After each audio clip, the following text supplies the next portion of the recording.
सो okay दोस्तों, good evening to all of you. क्या आप मुझे सुन पा रहे हैं? यस या नो? प्लीज मुझे Yes, बता sir. दीजिए। Good evening. Okay fine, great. So last time we talked about the market. Market के बारे में अपन ने बात की थी, ठीक है।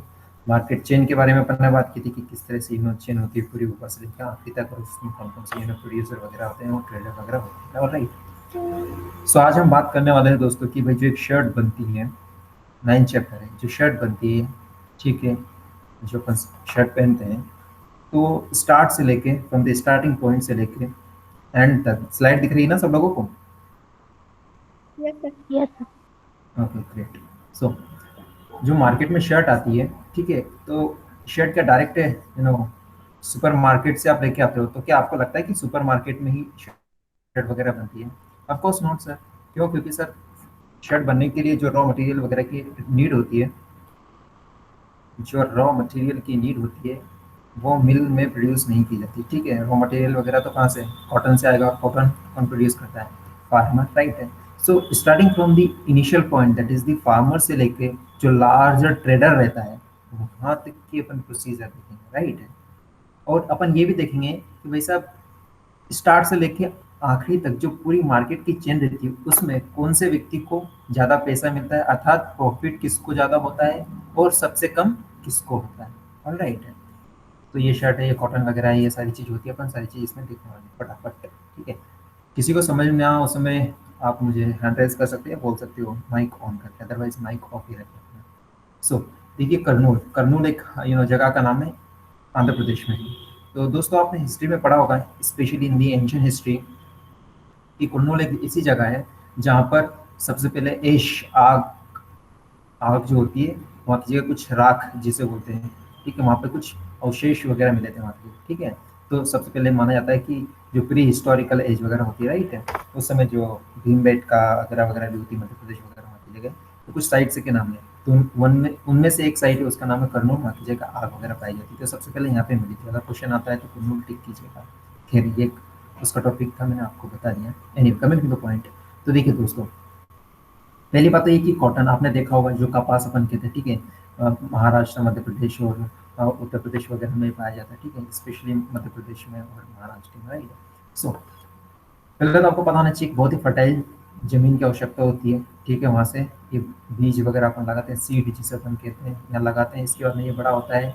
तो दोस्तों, सबसे पहले प्रोसीजर क्या होती है, ठीक है। सबसे सबसे पहले तो ये चीज़ समझने की आवश्यकता है कि अपन जैसे अपन ये लगाते हैं सीड वगैरह, इसके बाद हमें टाइम देता है, ठीक है। टाइम कंज्यूम होने के बाद में बहुत सारी चीज़ की नीड होती है, कौन कौन सी?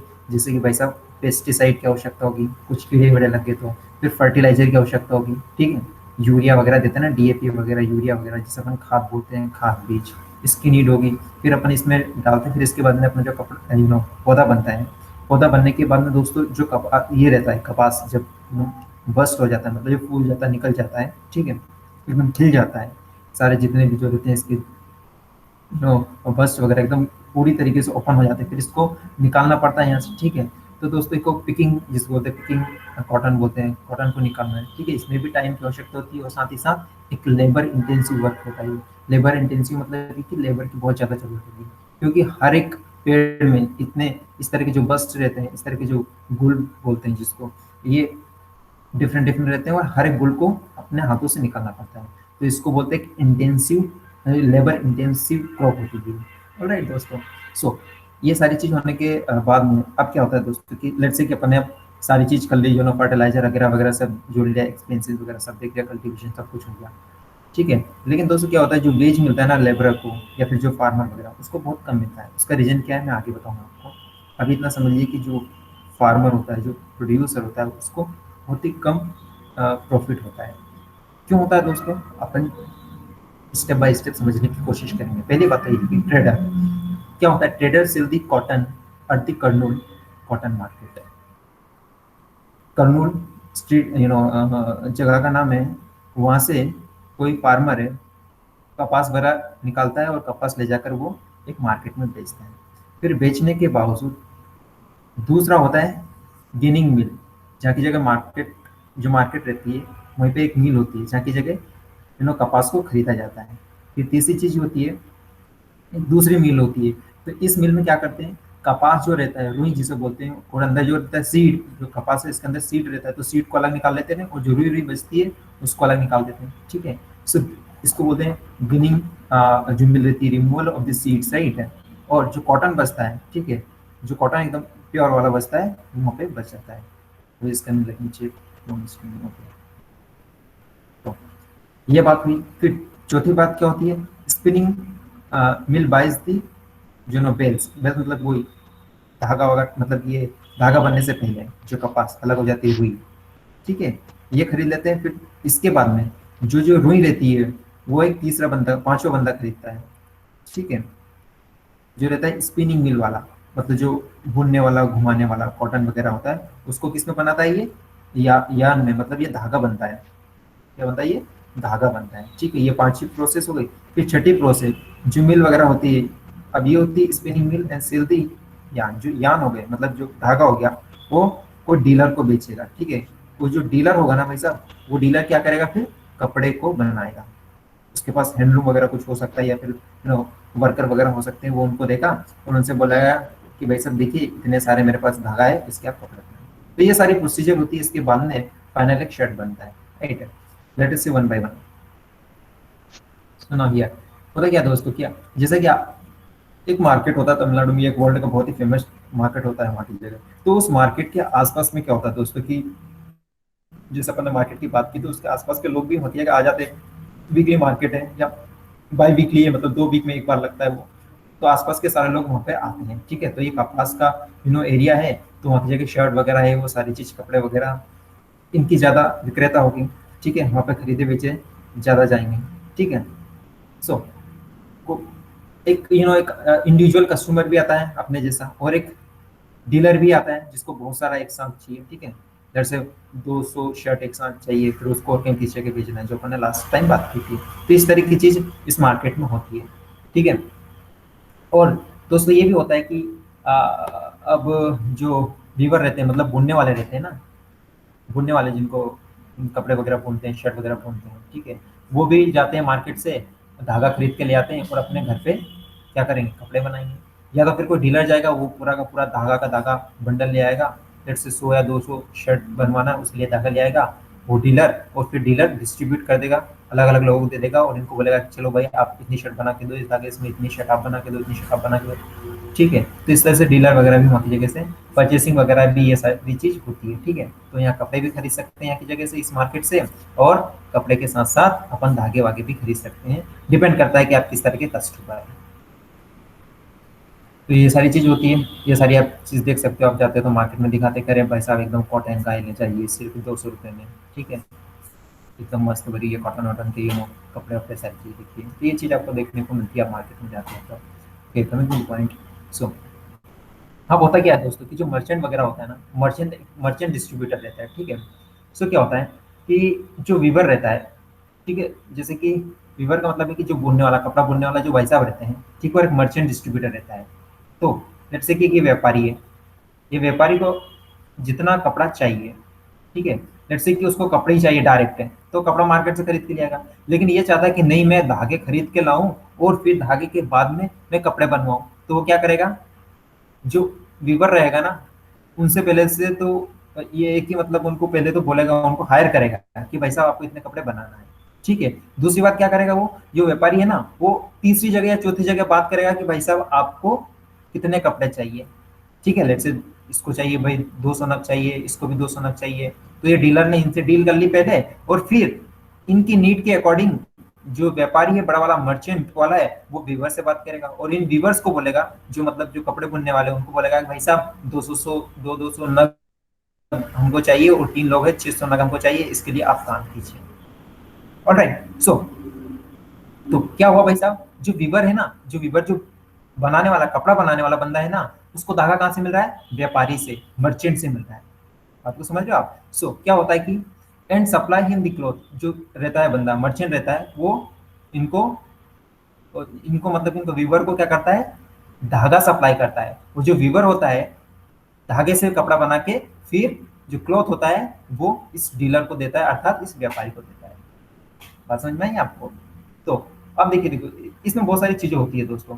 पहली बात तो क्या होती है, जैसे कि मैं डीलर हूँ, ठीक है, मैं एक डीलर हूँ, तो मेरा बेनिफिट देखूंगा मैं, ठीक है, कि भाई सामने कॉन्ट्रैक्ट मैंने कराया 4 लोगों से, तो ऐसा कॉन्ट्रैक्ट करो जिसमें मेरा इंटरेस्ट हो। दूसरी बात ये, वीवर को मैं कम पैसे दूं ताकि बेनिफिट मेरे को ज्यादा हो। तीसरी बात ये है, तीसरी बात ये है कि भाई जब ये वीवर्स वगैरह होते हैं, ठीक है, उनको उनको क्या करना पड़ेगा, इस जो डीलर है ना इसके ऊपर डिपेंड रहना पड़ेगा, क्योंकि जो वीवर है उसको तभी काम मिलेगा जब ये डीलर धागा ला के देगा मार्केट से। अगर धागा लेके नहीं आएगा तो जो वीवर है, जो वीवर भाई साहब है, उसको जो वीवर भाई साहब है उसको कपड़े बनाने के लिए कुछ धागे ही नहीं मिलेंगे। Isn't it? बात को समझ में आई? तो इसका मतलब क्या हुआ, जो वीवर है, जो बनाने वाला बंदा है, कपड़े बनाने वाला, वो डिपेंड हो गया डीलर के ऊपर, ठीक है। सो इसका मतलब क्या हुआ, इसका मतलब ये हुआ दोस्तों कि जो for the raw material and the market means that the merchant have lot of power. इसका मतलब कि जो मर्चेंट है ना उसके पास बहुत ज्यादा पावर है एज कंपेयर टू जो वीवर, जो बुनने वाला है। क्यों? क्योंकि भाई साहब जो मर्चेंट है वो तो रॉ मटेरियल खरीद के ला रहा है मार्केट से और इसके बाद वीवर के दे रहा है। अगर ये देना बंद कर दे तो इसके पास भी कुछ प्रॉफिट नहीं होगा, ये भी बेरोजगार हो जाएगा। तो इसमें क्या प्रॉब्लम, क्या है प्रॉब्लम, ये मेरे दोस्तों प्रॉब्लम ये है कि भाई साहब जो वीवर है ना उसको हो सकता है कभी प्रॉफिट हो या ना हो सकता है कभी व्यापारी का दिमाग खराब हुआ, उन्होंने बोला नहीं भाई तेरे से नहीं करवाना है, तू महंगा कर रहा है, चलो मैं किसी और को हायर कर लेता हूँ, तो उसकी जॉब उग जा सकती है, ठीक है। कभी कभी ये भी हो सकता है कि इनको कॉन्ट्रैक्ट में देते समय ज्यादा प्रॉफिट की बात करें तो उनको कुछ बचे ही ना बेचारे उनको, ये भी हो सकता है। सो बहुत सारी पॉसिबिलिटी होती है, isn't it? सो ये प्रॉब्लम होती है क्रिएट इसमें। Come to the next slide, ये देख लो, है ना, कोई मर्चेंट है, कोई व्यापारी है, उन्होंने इनको धागे वागे दे गए और ये भाई साहब देखिए ये अपनी फैमिली के साथ बैठे, हो सकती है इनकी माँ पत्नी जो भी हो लड़की वगैरह हो, और ये बैठे आराम से कपड़े वपड़े घूम रहे हैं। अब इसमें प्रॉब्लम क्या है, इनका एक्सप्लोइटेशन हो रहा है दोस्तों। क्यों? क्योंकि ये डिपेंडेंट है मार्केट के ऊपर, मार्केट मतलब डीलर के ऊपर जो मार्केट से सारी चीज खरीद के ला रहे हैं, ठीक है। तो ये तो बड़ी प्रॉब्लम हो गई। जैसे कभी झगड़ा वगड़ा गया, टाइम से पेमेंट नहीं किया इनका, तो फिर क्या होगा, फिर तो प्रॉब्लम होगी ना भाई। इनकी जो लाइवलीहुड है, इनकी आजीविका है, वो तो एकदम अंधकार में जा सकती है, राइट। तो दिस इज द प्रॉब्लम। आगे देखते हो तो फिर क्या कर सकते हैं इसमें। अगर सपोज मानिए जिसकी मैं वीवर की बात कर रहा था, ये भाई साहब जो बैठे हुए थे अपनी माँ के साथ, पता नहीं अपनी वाइफ के साथ, और अगर वो चाहे, जो वीवर है वो खुद ही चाहे कि चलो भाई साहब मैं खुद इन्वेस्ट करता हूँ और मैं जाता हूँ मार्केट से लूम खरीद के लाता हूँ। लूम का मतलब वो एक जो कपड़े बनाने की मशीन वगैरह होती है ना, जिसमें धागे इस तरह से लगाते हैं अपन, फिर घूमता रहता है, फिर मशीन वगैरह बनती रहती है, वो कपड़े वगैरह बनते रहते हैं, ऑलराइट, तो उसको लूम कहते हैं। तो अगर ये चाहता है वीवर कि भाई जाओ मैं मार्केट से लेके आता हूँ, तो लेट से भाई 2,000 रुपए की एक, 20,000 की एक आती है एक लूम। सो अगर दो लाना है तो 40,000 की। अब भाई साहब अब देखिए कोई this loom can not be done alone. ये 40,000 रुपए इतने इकट्ठे पैसे, पहली बात तो एक वीवर के पास होते नहीं, क्योंकि बेचारा गरीब है वो, तब तो ये सब सारी चीज कर रहा है। अगर 40,000 रुपए किसी से लोन दिया, अगर नहीं लौटा पाया तो फिर प्रॉब्लम क्रिएट हो जाएगी, isn't it? So it is not possible for him to take जो लूम वगैरह होता है मार्केट से लेना इतना आसान काम नहीं होता है, ठीक है। और जो वीवर रहता है उसके जो फैमिली मेंबर रहते हैं वो भी उनके साथ लगातार काम करते रहते हैं, 10-10 12-12 घंटे। देख सकते हैं उसकी बिटिया बैठी है, उसकी मम्मा बैठी है, चाचा भाई दादा, इतने सारे लोग, ठीक है। सो ना तो वो खरीद सकता है मार्केट से और ना ही वो इन अच्छा पेमेंट ले सकता है, तो बड़ा एक्सप्लोइटेशन हो रहा है। तो इन लोगों ने सोचा यार अब क्या किया जाए। तो इन लोगों ने ये सोचा कि भाई साहब अपन जो वीवर्स हैं, जितने भी अपन लोग हैं, वीवर्स लोग हैं, तो अपन क्या करते हैं, एक सोसाइटी बनाते हैं, ठीक है। इसको बोलते हैं कि अपन cooperative society. So cooperative society एक सोसाइटी है, तो उसमें अपन क्या करते हैं, अपन चंदा इकट्ठा करते हैं। जैसे गणेश चतुर्थी बैठती है या दुर्गा जी बैठती है, तो उसमें क्या करते हैं, चलो भाई चंदा दो, हम गणेश चतुर्थी बैठाएंगे, ठीक है। बाकी हम लोग भी करते थे, बाकी उसके पैसे पता नहीं हम कहाँ खा जाते थे, पार्टी वार्टी खा जाते थे। खैर कमिंग टू द पॉइंट, यहाँ पर पैसे इकट्ठा करना है, यहाँ पर पैसे इकट्ठा करना है। और इसके बाद हम क्या करते, ये लोग क्या करते हैं, ये लोग ये करेंगे कि पैसे इकट्ठे किए, लेट्स से कि 5 लाख रुपए इकट्ठे हुए, तो ये लोग मशीन खरीद के लाएंगे लूम, जिसपे कपड़े वगैरह बुनेंगे, और भी चीजें लेके आएंगे, जैसे कि यान वगैरह, मतलब जो धागा है, धागा वगैरह, ठीक है। धागा हो गया, मशीन हो गई, और लेबर तो ये खुद ही है, ठीक है। बस फायदा क्या हुआ, एक कोऑपरेटिव सोसाइटी बना ली, इसके पास फंड आ गया, पैसे आ गया, सारी चीज खरीद के लिया। अब क्या हुआ दोस्तों, अब ये हुआ कि जो डीलर भाई साहब था ना, उसकी यहाँ की जगह से कोई उसकी वही नहीं है, रिक्वायरमेंट ही नहीं है, ठीक है। यहाँ से उसका पत्ता कट गया, ठीक है। अब ये भाई साहब डायरेक्ट जाएंगे मार्केट से, सारी चीज खरीद के लाएंगे और अपना प्रॉफिट कमाएंगे। सो ये फायदा है कोऑपरेटिव सोसाइटी बनाने का। इन्होंने सोचा और इस तरह से बनाया, मशीन वशीन खरीद के लाया और मजा आ गया। तो दोस्तों अब प्रॉब्लम ये आती है कि चलो ठीक है, इन लोगों ने कपड़े वपड़े भी बना दिए, सब कुछ बना दिए, लेकिन कपड़े लेगा कौन इनके? सो सो छोटे छोटे काम होते हैं जिसको एमएसएमईज भी बोलते हैं, micro small and medium enterprises nowadays. ठीक है भाई साहब, ये क्वेश्चन पूछा था, याद रखना। अभी एक एग्जाम हुआ था सीएपीएफ का, सेंट्रल आर्म फोर्स का, उसमें पूछा था एमएसएमई का फुल फॉर्म क्या होता है। बस एकदम सिंपल क्वेश्चन था, 2 नंबर का था, माइक्रो स्मॉल मीडियम इंटरप्राइजेस। ठीक है, ये उसका फुल फॉर्म होता है। ठीक है, कमिंग। सो इस तरह के छोटे छोटे, इसको हिंदी में शायद बोलते हैं कुटीर उद्योग, और लघु कुटीर लघु, और इसका कुछ बोलते हैं मध्यम उद्योग। सो प्लीज आप हिंदी में नाम लिख लीजिएगा। I am sorry, I don't know, मुझे पता नहीं। सो तो इस तरह की छोटी छोटी कुटीर उद्योग होते हैं, छोटे छोटे लघु उद्योग होते हैं, उसको आगे बढ़ाने के लिए गवर्नमेंट क्या करती है? गवर्नमेंट स्कूल्स रहते हैं और भी गवर्नमेंट एजेंसी रहती है, वो इनसे कॉन्ट्रैक्ट लेती है, और वो ये बोलती है कि भाई साहब, जितने भी आप काम कर रहे हो या जो भी आप कपड़े बना रहे हो, उसका हम कॉन्ट्रैक्ट लेंगे। लेट्स से कि स्कूल वाले बोलेंगे कि भाई साहब, हमारे पास जितने भी बच्चे हैं, लेट्स से 1000 बच्चे हैं, तो हम उसकी सारों की सारों यूनिफॉर्म है वो आपसे लेंगे। तो देखिए दोस्तों, इनके कपड़े भी बन गए, जो इंटरमीडिएटरी था, जो डीलर था, वो भी चला गया, इनका प्रोडक्शन हुआ, कपड़ा वगैरह बना, वो भी इनके पास चला गया, इनके जीवन एकदम सफल होगा, एकदम शानदार मस्त चलता रहेगा। सही बात समझ में? तो जब आप ब्यूरोक्रेट बनते हो, आईएएस बनते हो, और इस तरह की कोई सिचुएशन क्रिएट हो, तो ये एनसीईआरटी पड़ी हुई वहाँ की जगह अप्लाई करना। ये बात आ रही समझ में आपको? Yes sir. यस, आ रही ना? हाँ हाँ। सो एक और फैक्ट्री की बात करते हैं, दिल्ली की बात की, उन्होंने बोला है कॉटन वॉटन की। तो क्या होता है दोस्तों कि जो मार्केट वगैरह है, दिल्ली से तो पहले खरीद के ले जाएंगे बहुत सारे कपड़े।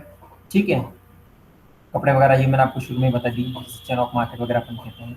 ठीक है, जो गारमेंट वगैरह होते हैं, वीवर वगैरह, गारमेंट शो वगैरह, डेली की बात कर रहे हैं कुल मिला के। तो garment exporting factory will use the cloth to make shirt. ठीक है, फैक्ट्री वगैरह होती है, कच्चा माल वगैरह होते हैं। ठीक है, तो वो डिफरेंट डिफरेंट जो वीवर्स रहते हैं, वो ले जाते हैं कच्चा माल, मतलब धागा वागा जिसकी अपन बात कर रहे थे वो, और फिर अपने घर ले जाके या अपने गांव में ले जाके, लेट्स से जयपुर में, राजस्थान के बैकवर्ड इलाके में चले जाओ, मध्य प्रदेश के बैकवर्ड इलाका में, उड़ीसा, इस तरह के डिफरेंट डिफरेंट स्टेट में जाओ, और वहाँ की जगह आराम से जो चीज़ कर सकते जो अपन ने पहले भी डिस्कस की, isn't it?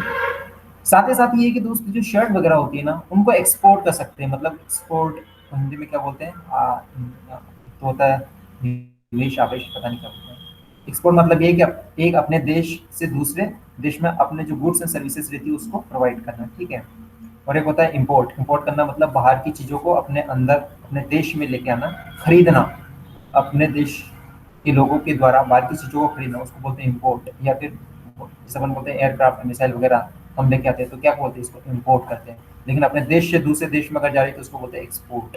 तो जो शर्ट वगैरह बनी है एकदम अच्छी क्वालिटी की, एकदम फाइन क्वालिटी की है, तो अपन उसको एक्सपोर्ट कर सकते हैं फॉरेन वगैरह देश में। तो फॉरेनर जो भी बायर्स रहते हैं, खरीदने वाले लोग रहते हैं, वो खरीद लेते हैं। ठीक है, और भाई साहब जो रहती है ना फॉरेनर स्टोरेज वगैरह, स्टोर वगैरह रहती है ना, बहुत अच्छा बिजनेस करती है। ठीक है सर, और वो अपने हिसाब से टर्म्स एंड कंडीशन लगाती है। ठीक है, और उसके हिसाब से वो पैसे अर्न ज़्यादा करती है, प्रॉफिट ज़्यादा करती है। ठीक है भाई साहब, कैसे करती है अपन देखते हैं नेक्स्ट स्लाइड में। ठीक है, सबसे जो हाईएस्ट पेड होता है ना, सबसे ज़्यादा पेमेंट जो मिलती है ना, टेलर को मिलती है 3000 रुपये।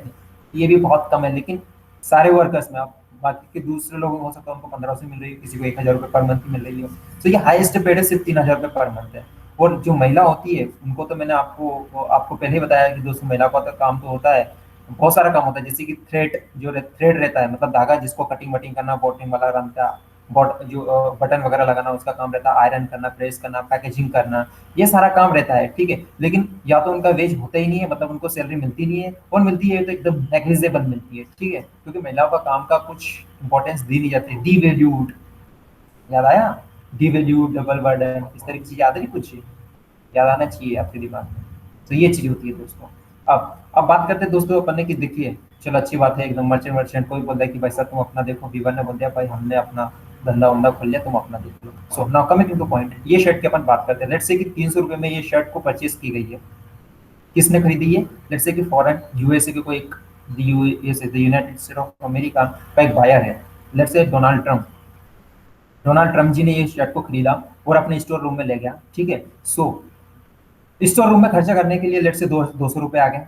फिर इसके बाद में दोस्तों उसने शर्ट ले गया अपने स्टोर रूम में रखा, मतलब अब ले गया हो तो बढ़िया कुछ ट्रक ट्रक रख लिया, ऐसा तो है कि नहीं बस से ले गया होगा भाई, जहाज वहाज से ले गया होगा उसने, पानी के जहाज से, ठीक है। या फिर जो भी है, अगर शिप वगैरह है, जिस तरह से भी उसने ट्रांसपोर्टेशन किया किया है, उसमें कुछ ना कुछ चार्ज लगा होगा। फिर स्टोरेज का चार्ज लगेगा, 200 रुपये उसमें लग गए। 400 रुपये एडवर्टाइजमेंट, मैंने आपको बताया एडवर्टाइजमेंट कितनी खतरनाक चीज़ होती है। 1 सेकंड के लिए 1 लाख रुपए 10 लाख रुपए ऐसे देने पड़ते हैं, 10 10 सेकंड के लिए, ठीक है। अब एडवर्टाइजमेंट के लिए एक शर्ट का करवाने के लिए 200 रुपये लग गया। सो टोटल आप देखो कॉस्ट कितनी हो गई, यहाँ से यहाँ पे मिला के देखो, 300 500 और ये 900, ये 900 रुपये ना हो गया। अब 300 रुपये की शर्ट थी, 300 रुपये की इनिशियली, लेकिन एडवर्टाइजमेंट वगैरह या सारी चीज़ करने के बावजूद कितने हो गई, ये 900 रुपये का।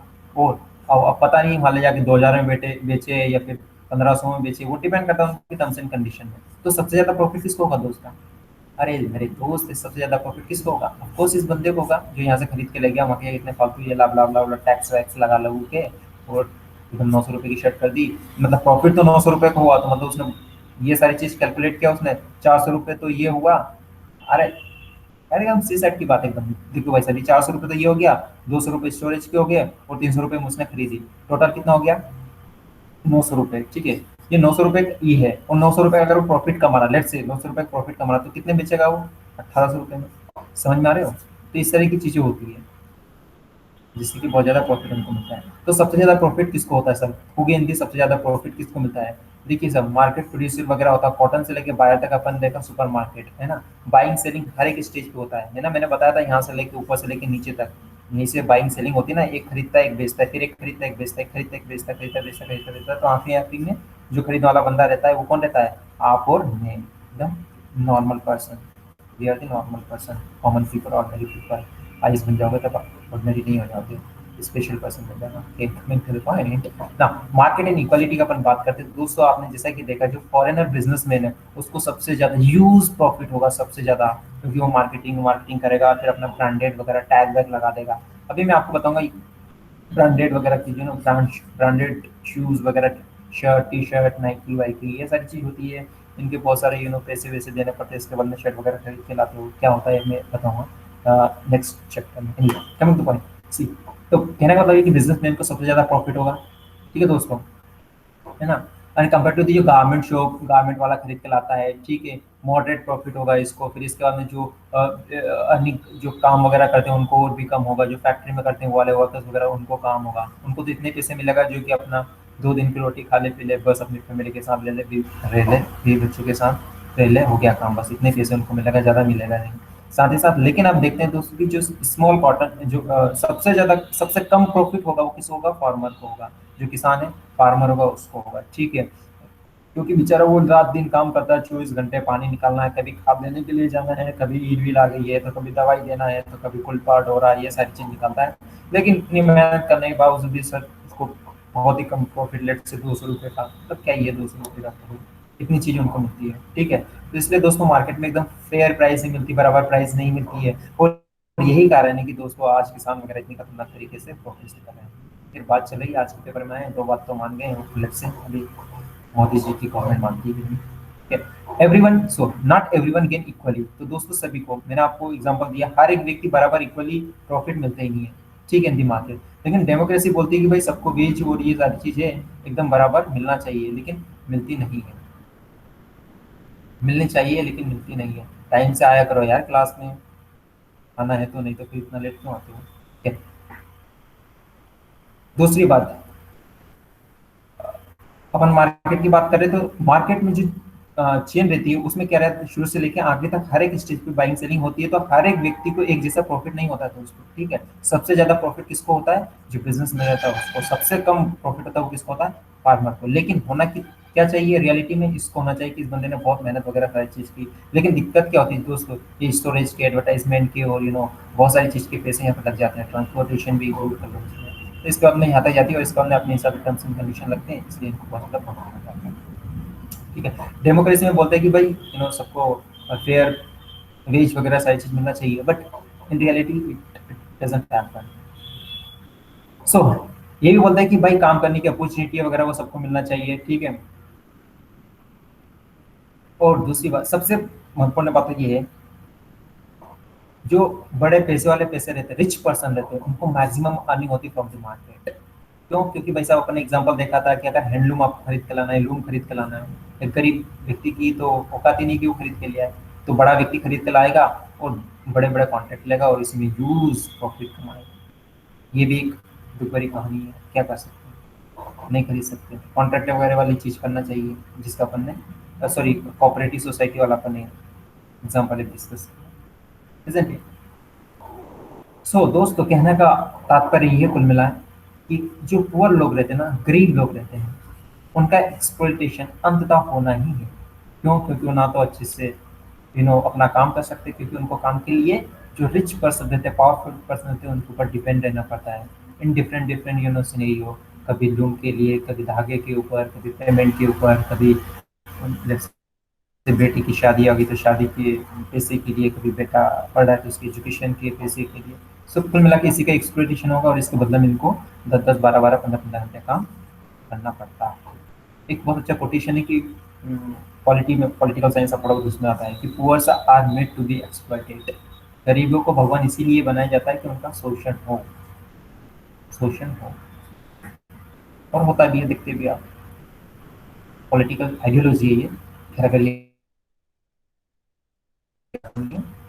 कमेंट के रूप में, अभी क्या होता है, गिनिंग मिल वगैरह क्या होती है, आप छोटी मोटी चीज़ें पढ़ लेना है। एक्सपोर्ट वगैरह क्या होती है, मैंने बता दिया आपको। एक्सपोर्ट मतलब होता है एक इम्पोर्ट भी होता है, ठीक है ना? क्या चीज़ें पता है आपको, प्रॉफिट वगैरह हुई है कि कितना आप प्रॉफिट वगैरह कमा रहे हो, आपका प्रोडक्शन का कॉस्ट में कितना पैसे लगा, रेवेन्यू कितना है, उनका घटा दो, इसके बाद जो भी तुम्हारा पैसे बचता है तुम्हारा प्रॉफिट है। सो इतना ही था इस चैप्टर में। मैंने इसको फटाफट इसलिए निपटाया क्योंकि कुछ ज़्यादा था ही नहीं खास। समझ में आया आपको? हाँ या ना बोलिए। Yes sir. आ गया ना? आज सुपर फास्ट ट्रेन चलाई थी मैंने, शताब्दी एक्सप्रेस। समझ में तो आया ना? ऊपर से तो नहीं गया? नहीं आ रही है।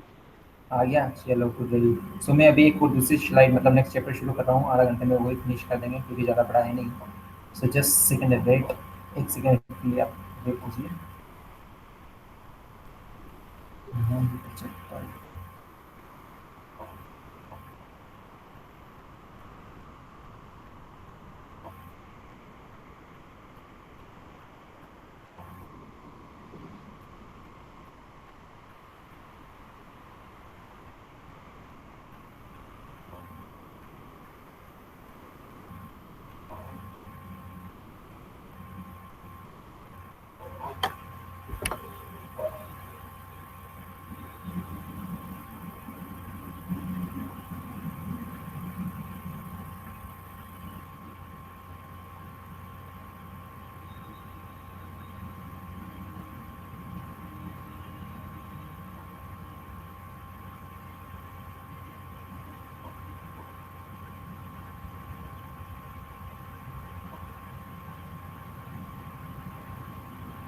ओके, देख सकते हो आप?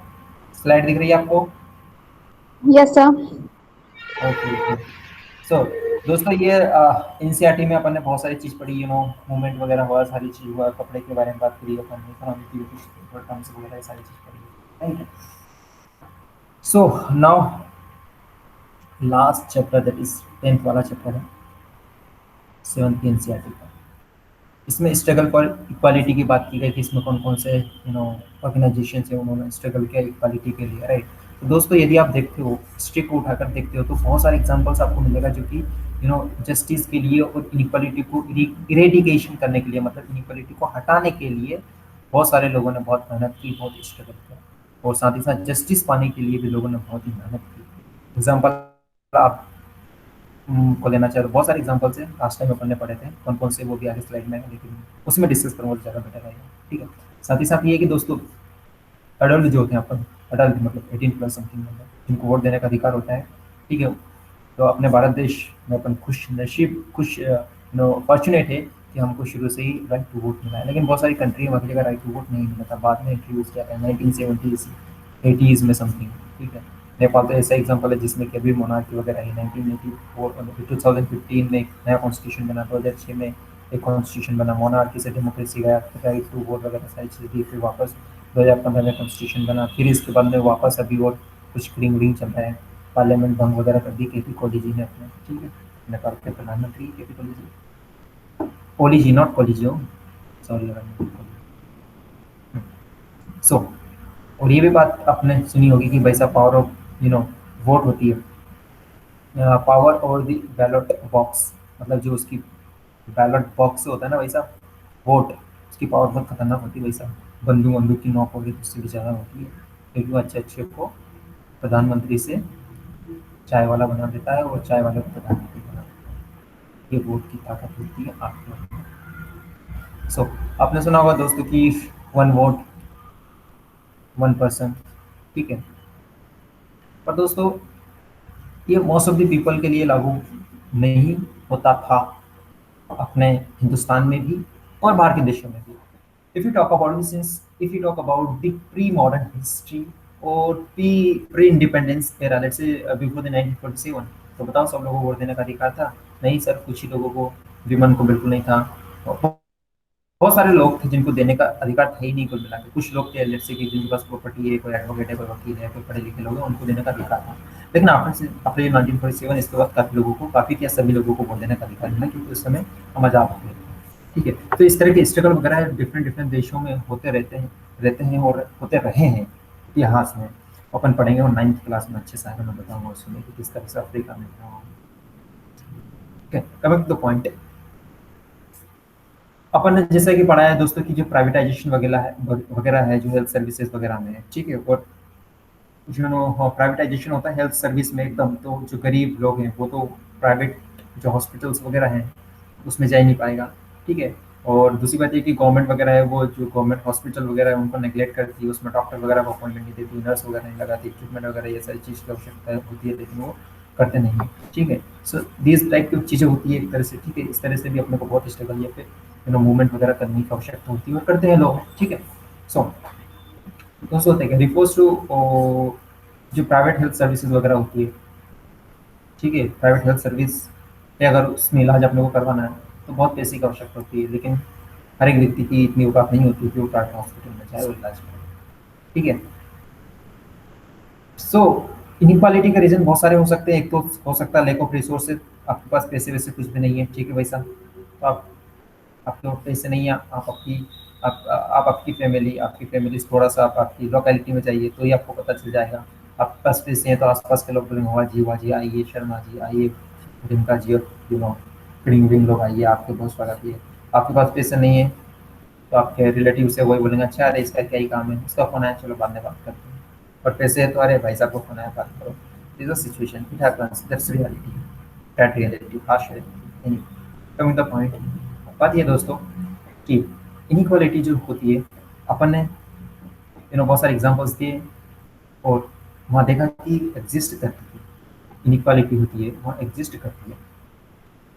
चाहे एग्जांपल अपन लेना चाहें तो अंसारी वाली बात की थी, ठीक है। तो दोस्तों देखिए अंसारी जो बंदा था, ठीक है, तो उनकी पत्नी थी, उनकी वाइफ थी।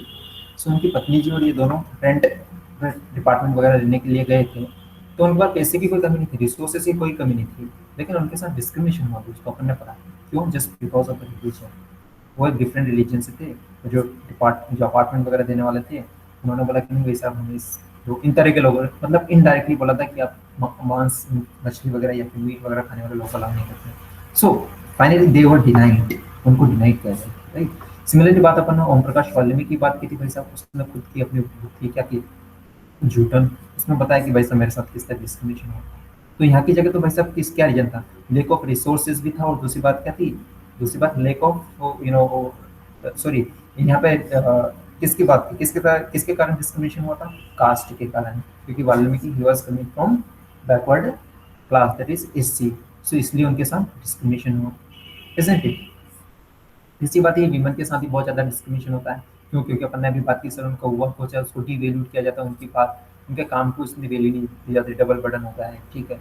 बहुत सारी चीज़ें होती है जिसमें महिलाओं को डिसीजन मेकिंग वगैरह है, बहुत सारी चीज़ें अपन डिस्कस क्वेश्चन पे डिस्कस किया उसमें, तो वो सारी चीज़ें, तो ये सब कैसा है, it is a form of inequality sir, inequality के फॉर्म है सारे के सारे। यदि आपको लिखने को लिया है तो ये सारे कॉन्फ्लिक्ट की इस तरह से ये सारी चीज़ होती है, ये होती है, ठीक है। सो कहने का मतलब ये दोस्तों, और I would like to say here is that because of their social, इन सारे लोगों के साथ डिस्क्रिमिनेशन इसलिए हुआ क्योंकि उनका social cultural as well as जो विमेन वगैरह थी उनके बैकग्राउंड था वो डिफरेंट डिफरेंट था। Because of this social background कभी सोशल बैकग्राउंड के साथ और कभी कल्चरल बैकग्राउंड के साथ, और या फिर जेंडर, इन सारी चीजों के साथ अलग अलग पैरामीटर पर डिस्क्रिमिनेशन किया जाता है। आई एम सेइंग किया जाता है, मतलब आज भी एग्जिस्ट करता है, isn't it? आपने बुक में तो पढ़ा है कि हाँ ये सारी चीजें प्रॉब्लम होती है, लेकिन आज भी ये चीज just because of there background, कि वो किस बैकग्राउंड से आता है या आती है। सेक्स के आधार पर डिस्क्रिमिनेशन किया था ह्यूमन के साथ करते हैं। अपन कह सकते हैं कि दोस्तों इनइक्वालिटी तो एग्जिस्ट करती है, हमारे खून में हम पैदा होते हैं तभी हमारे अंदर इनइक्वालिटी इक्वालिटी होती है, लेकिन जब हम पैदा होकर जब आते हैं इस संसार में तब हमको रियलाइज होता है कि अरे मैं तो इस कास्ट से बिलोंग करता हूँ, मेरे अंदर तो ये है वो है। फिर आपके अंदर सोसाइटी जो रहती है वो क्रिएट करती है सर, सोसाइटी आपको क्रिएट करती है। अरे आपको एक बहुत अच्छी बात बताता हूँ, मैंने बहुत ही शानदार बुक पढ़ी थी। देखिए दोस्तों, जो मेन जो रहता है ना, जो वो इंसान एकदम जन्म लेता है ना, so is a natural person sir, उसको किसी चीज से कोई मतलब नहीं होता। लेकिन the person come in the world, जब रियल वर्ल्ड में आता है ना सर, तो जो पर्सन जो रहता है ना, वो धीरे धीरे अपना आप को मॉडिफाई करता रहता है सर, उसमें एकदम मॉडिफिकेशन होता है, isn't it? सो बहुत ही अच्छा स्टेटमेंट था उसमें, ये था कि वैसे जो मेन है ना, मेन एक तो कार्ल मार्क्स से गई है मेन, तो गॉड वाला है, छोड़िए वो, छोड़िए मैं दूसरा आपको बताता हूँ वो वाली बात है कि जो मेन रहता है ना, मेन मतलब इंसान, ह्यूमन बींग की एग्जाम्पल ले लेते हैं। जो ह्यूमन बींग जो रहता है ना सर, ह्यूमन बींग जो रहता है ना सर, ये कई सारे फैक्टर्स होते हैं, उसका क्रिएशन होता है। फॉर एग्जाम्पल, आप कौन सी फैमिली में पैदा हुए हैं, दूसरी बात आप कौन सी स्कूल में पढ़े हैं, तीसरी बात आपका सोशो बैकग्राउंड क्या है, सोशल बैकग्राउंड क्या है, तीसरी बात ये कि भाई साहब आपका इकोनॉमिक बैकग्राउंड क्या है, चौथी बात ये है कि भाई आपका कॉलेज किस तरह से रहा, आपका माहौल कैसे रहे, आपके फ्रेंड्स कैसे रहे, ठीक है, आपके जो वाइफ वगैरह हस्बैंड वगैरह या भैया होने वाली है उसका क्या बैकग्राउंड वो क्या है, ठीक है। तो ये सारे के सारे एलिमेंट्स है ना दोस्तों, ये सारे के सारे एलिमेंट जो होते हैं, और इन सारे एलिमेंट से हर एक व्यक्ति, आप हो चाहे मैं हूँ कोई भी है, अपन सब लोग कनेक्टेड है। और हम सब लोग है ना सर, हम सब लोग है ना सर, इन सारे एलिमेंट का कुछ ना कुछ हिस्सा अपने साथ लेकर बैठे हैं। और जो आज आप हो या मैं हूं, हम सब इन सब का प्रोडक्ट है। We are the combination of all of these elements, all of them, सारे के सारे एलिमेंट्स का कॉम्बिनेशन है। अपने फैमिली से कुछ सीखा होगा, अपने स्कूल से कुछ सीखा, अपने कॉलेज से कुछ सीखा, अपने फ्रेंड से कुछ सीखा होगा, और सब लोगों से कुछ ना कुछ सीखते हैं। चलिए ये बात मैंने इसमें डिस्कस की, ये आउट ऑफ सिलेबस है, बट ये बहुत अच्छी काम की बात है। कहीं भी आप इंटरव्यू में अगर पूछते हो, इस तरह से ये चीज़ आप बता सकते हैं। कमिंग टू पॉइंट, सो दोस्तों अपन ने पुअर की बात की थी, पुअर गरीब होते हैं उसके उनके साथ भी बहुत डिस्क्रिमिनेशन होता है, ठीक है। लेकिन अगर हम पुअर की बात करें तो हमारे देश में जो मेजोरिटी मेंबर होते हैं पुअर, वो दलित होते हैं और आदिवासी होते हैं, ठीक है, एंड मुस्लिम कम्युनिटी, और महिलाओं को भी थोड़ा सा कंसिडर कर लेते हैं। क्यों? क्योंकि अपन हिंदू सक्सेशन एक्ट पढ़ा था 1956, 5 में पास हुआ, ठीक है। सो उनके साथ भी क्या होता है दोस्तों, उनके साथ भी बताओ प्रॉपर्टी वगैरह उनके नाम करते हैं नहीं। सो क्या है, वो भी एक तरह से पुअर की कैटेगरी में आएगी, isn't it? सो 2011 का सेंसस बोलता है, अभी 2021 में होने वाला सेंसस काम शुरू हो गया, इसका डेटा अभी रिलीज नहीं हुआ, तो अपन 2011 का डेटा डिस्कस कर रहे हैं। लेकिन जब आप एग्जाम में लिखो, please listen my words carefully, what I am saying, मैं कह रहा हूँ कि जब एग्जाम में आप लिखो तो 2021 के डेटा वगैरह बताना। अगर कंपैरिजन करना हो तो 2011 का भी आप लिख सकते हो, लेकिन 2021 का लिखोगे, लेटेस्ट है, तो अच्छा रहेगा। जब एग्जाम में वगैरह रहेगा उसके दिमाग में ये बात घूमती रहेगी और आपको अच्छे मार्क्स मिलेंगे।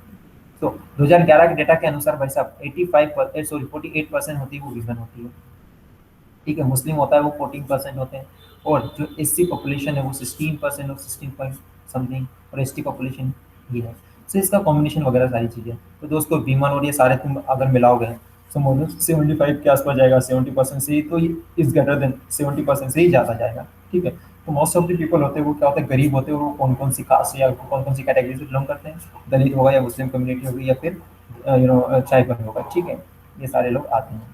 तो इसीलिए vulnerable section of this society बोला जाता है ना सर, अपन बोलते हैं वल्नरेबल सोसाइटी और section of this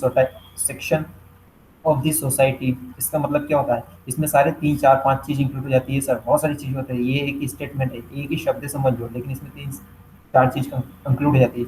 SC ST, महिलाएं, और बूढ़े लोग, ओल्ड एज पर्सन हो जाएंगे वो, ये सारे के सारे क्या वल्नरेबल है, मतलब ये वल्नरेबल है, इनके साथ मतलब डिस्क्रिमिनेशन होना, मतलब ये समझो कि 90% प्रोबेबिलिटी है कि इनके साथ डिस्क्रिमिनेशन होगा।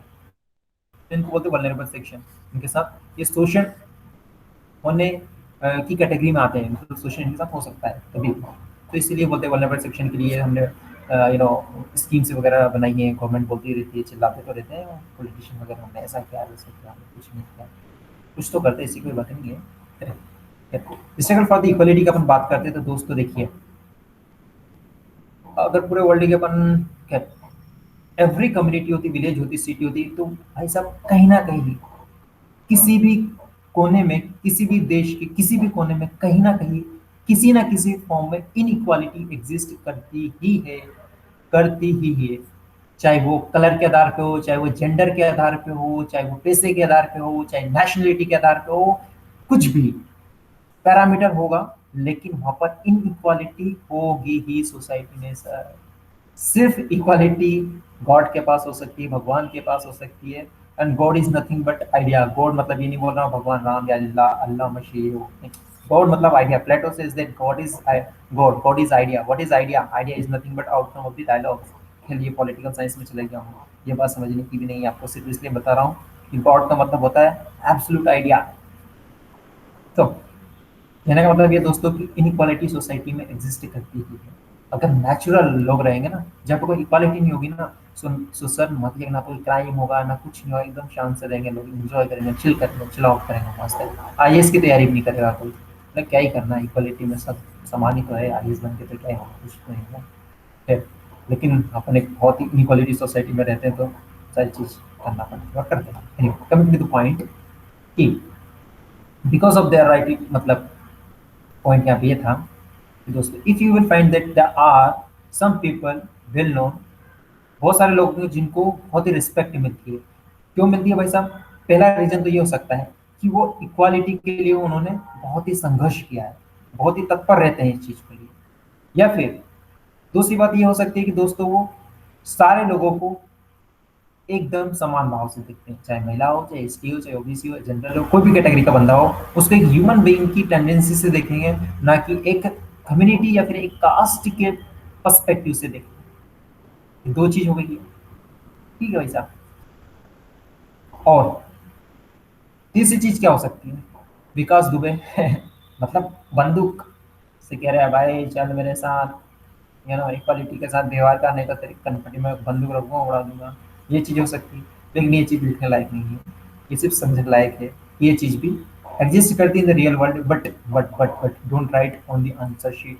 आंसर शीट के ऊपर मत लिखिए कभी भी, नहीं तो आपको जस्टिफाई करना बहुत मुश्किल हो जाएगा। So here therefore the trusted called upon the resolve issues in the community. अब एग्जांपल आता है तवा मत्स्य संघ के। तवा मत्स्य, जो मछली, मत्स्य मतलब मछली होती ना, फिश। खाते होंगे, नहीं खाते होंगे नहीं, अरे विटामिन वगैरह रहते हैं, खाइए। सो जो तवा मत्स्य संघ होते हैं, संघ है, ये कहाँ पर है? मध्य प्रदेश में। सही भाई साहब, मध्य प्रदेश कहाँ पे है? आपको पता होना, सेंट्रल इंडिया में। डॉक्टर बी आर अम्बेडकर जन्म कहाँ पे हुआ था भाई साहब? एमपीपीएससी का क्वेश्चन है ये, याद रखिए। कहाँ पे हुआ था जन्म? महू एमपी में। में। एमपी में तो हुआ था। महू में। हाँ। एमपीएससी में पूछेंगे, ये थोड़ा क्वेश्चन पूछेंगे कि मध्य प्रदेश में हुआ था। अरे मध्य प्रदेश में कहाँ होता है भाई? चलिए अच्छी बात है, महू में हुआ था। महू, आई थिंक इंदौर का नाम आपने सब लोगों ने सुने होगा। One of the cleanest city, not one of the, सबसे ज्यादा क्लीन सिटी यही है, तीसरी चौथी बार पहले नंबर पर आ रही है। वहीं से आई थिंक 15 किलोमीटर दूर है महू से, 15-20 के बीच में ज़्यादा दूर है। कभी जाइए, विजिट कीजिए, पता चल जाएगा। खैर, सो ये एक एग्जांपल है। ये लोग जो संघ वाले लोग हैं, तवा मत्सा संघ वाले लोग हैं, ये लोग सब आए और उन्होंने जो उनका इशू था उनको लोगों के सामने रखा और उसके लिए उन्होंने फाइट की। अब देखते हैं क्या इशू था और क्या किस तरह से फाइट वाइट की उन्होंने, अगली स्लाइड में आपको बताऊंगा। ठीक है, ये तो पहला एग्जांपल हुआ। दूसरा एग्जांपल सर, अब देख सकते हो बहुत सारे बीड़ी वगैरह जो बनाते हैं, बीड़ी, अरे नाम सुना है बीड़ी? सुना होगा, बचपन में पी भी होगी किसी ने, नहीं पी? बीड़ी बनाते हैं वर्कर वगैरह, वो भी कभी कभी स्ट्राइक करते हैं। फिशरमैन होते हैं, वो भी कभी करते हैं। एग्रीकल्चर लेबरर्स, फार्मर्स, आज देख रहे हो एकदम खतरनाक वाला वो चल रहा है, फार्मर प्रोटेस्ट वगैरह क्यों चल रहा है सर? उनको ऐसा लगता है कि हमारे साथ इंसल्ट हो रही है, हमारे साथ इनइक्वालिटी हो रही है, तो वो लोग कर रहे हैं प्रोटेस्ट। ठीक है, तो ऐसे इतिहास में भी बहुत सारे ऐसे स्लम के ड्वेलर्स वगैरह जिसको बोलते हैं, मतलब वो निवासी होते हैं, स्लम में रहते हैं वो। ठीक है, और बहुत सारे ग्रुप होते हैं डिफरेंट डिफरेंट तरह के, वो लोग भी प्रोटेस्ट करते हैं। कुछ एनजीओ होते हैं, कोई ह्यूमन से संबंधित फेमिनिस्ट लोग होते हैं, वो भी प्रोटेस्ट वगैरह करते हैं just because of the inequality. Inequality exist करती है सोसाइटी में, इसलिए वो प्रोटेस्ट करते हैं ताकि उनको एक इक्वल ट्रीटमेंट मिले। ठीक है भाई साहब। सो बहुत सारे ऑर्गेनाइजेशन होते हैं, सब लोग करते रहते हैं। सो तवा मत्सा की अपन बात कर रहे थे कि ये क्या है भाई साहब? ये एक संघ है। संघ का मतलब होता है एक ऑर्गेनाइजेशन टाइप का या फिर एक ग्रुप टाइप का होगा। ठीक है भाई साहब। जैसे व्हाट्सएप ग्रुप होता है ना, जिसमें 500 लोग जुड़े हैं, जिसमें एकदम बकवास मैसेज आते रहते हैं, तो इसी तरह का एक ये ग्रुप होता है ऑर्गेनाइजेशन। लेकिन उस समय तो व्हाट्सएप वगैरह कुछ होती नहीं थी चीज़।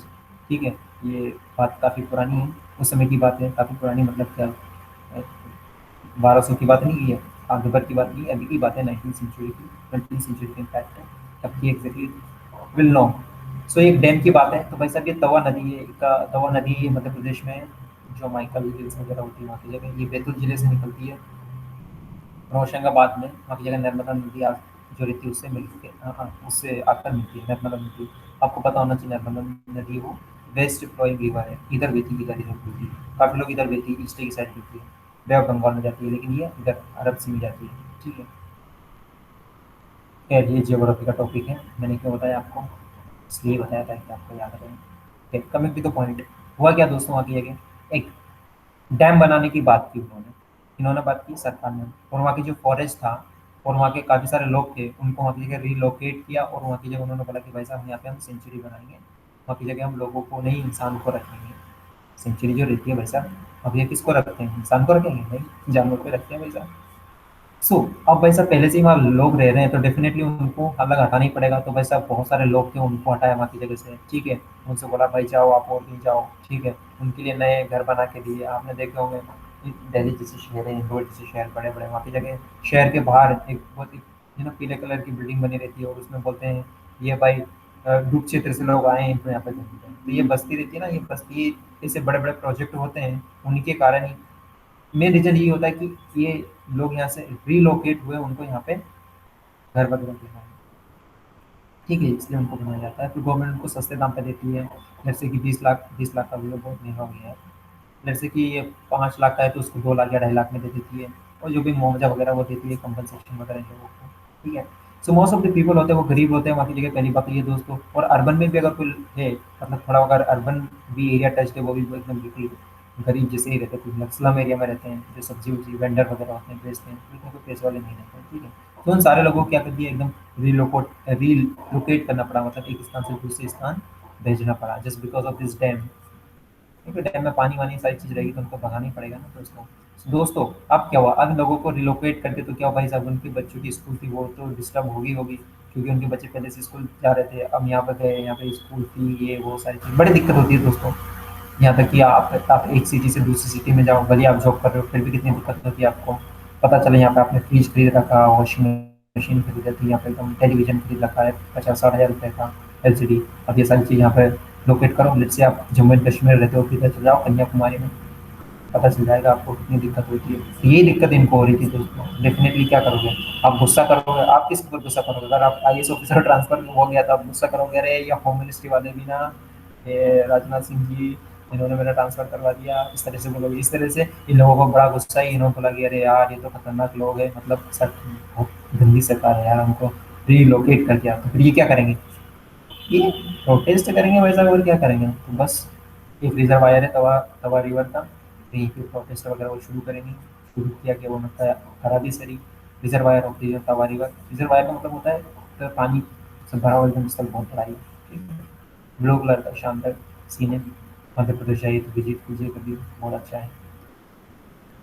तो दोस्तों हुआ क्या, इनको बहुत बड़ा गुस्सा आया इन लोगों को, मतलब जिनको भगाया उनको, तो वो एकदम एक ऑर्गेनाइजेशन वगैरह उन्होंने बनाई, और उस ऑर्गेनाइजेशन को उन्होंने बोला तवा मत्स्य संघ। ठीक है, federation of the fisher worker, जो फिशर वर्कर वगैरह थे ना, उन्हीं का ऑर्गेनाइजेशन, उसी को उन्होंने बोला तवा। तवा मत्स्य, तवा मतलब एक रीवा का नाम है, मत्स्य मतलब मछली, संघ मतलब ग्रुप। तो तवा नदी के किनारे जो लोग मछली पकड़ने वाले लोग थे, उन्होंने मिलकर एक संघ बनाया और उसी को बोला तवा मचाए संघ।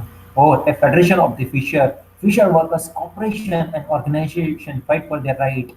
अब उनके राइट के लिए वो हक की लड़ाई करेंगे। और जो फॉरेस्ट वगैरह उनको, जो फॉरेस्ट देखो मैंने बताया ना, एक सतपुरा हिल्स में आता है